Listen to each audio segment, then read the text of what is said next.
la SNCF paralysée au premier jour de grève. Très massive, selon Philippe Martinet, le secrétaire général de la CGT, la grève des cheminots a sérieusement perturbé les transports mardi.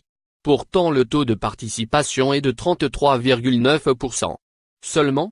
Pourrait-on s'interroger alors que, sur certaines lignes, aucun train n'a circulé au premier jour d'un mouvement social programmé par les syndicats pour 3 mois.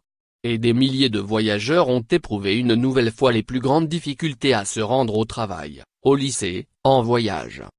Il est vrai que le taux de grévistes a atteint des sommets parmi les professions indispensables pour faire rouler les trains, 77% chez les conducteurs, 69% chez les contrôleurs, 39% chez les aiguilleurs, 40% chez les agents d'escale et du matériel. Les cadres et les agents de maîtrise de la SNCF sont plus mobilisés que par le passé. Sans surprise, le trafic a été extrêmement perturbé sur tout le réseau ferroviaire. Un TGV sur 8 roulait en moyenne et un TER sur 5. Le trafic du RER a aussi été très touché. De nombreux salariés ont préféré prendre leur voiture, ce qui a occasionné des centaines de kilomètres de bouchons en direction des grandes agglomérations. Les solutions alternatives comme le covoiturage et l'autostop citoyen ont montré leurs limites. Je dois dire, a déclaré le Premier ministre, que j'entends autant les grévistes, qui parfois le disent avec vigueur, que ceux qui n'acceptent pas cette grève. Plus exactement que ceux qui veulent aller travailler et veulent continuer à bénéficier de leur liberté constitutionnelle d'aller et venir. Édouard Philippe. Mercredi, la carte météo de la grève devrait être sensiblement la même. Et ce temps maussade devrait durer. Chacun des camps assurant qu'il tiendra bon. Édouard Philippe a résumé l'état d'esprit du gouvernement lors de la séance des questions au gouvernement à l'Assemblée. Je dois dire, a déclaré le Premier ministre, que j'entends autant les grévistes, qui parfois le disent avec vigueur, que ceux qui n'acceptent pas cette grève. Plus exactement que ceux qui veulent aller travailler et veulent continuer à bénéficier de leur liberté constitutionnelle d'aller et venir. Saccade social.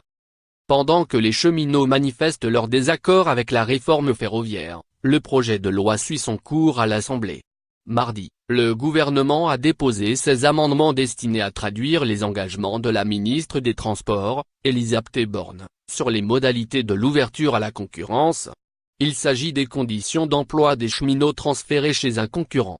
Ce saccade social a été qualifié par certains syndicats de banane, cette pochette des années 80 revenue à la mode chez les jeunes.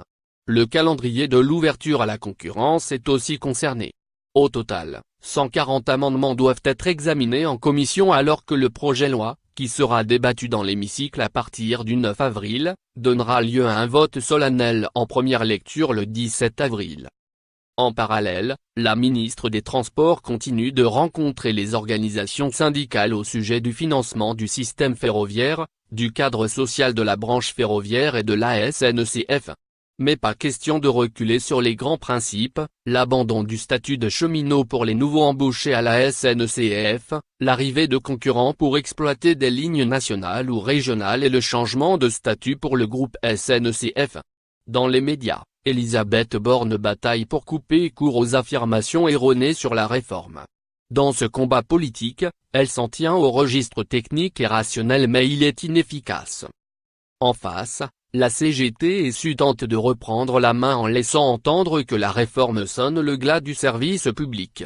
Loin des caricatures, nous travaillons, nous concertons, avec détermination et à l'écoute, a affirmé Benjamin Griveaux, porte-parole du gouvernement, en dénonçant les fantasmes de la privatisation et de la fermeture des petites lignes, qui alimentent le risque de blocage.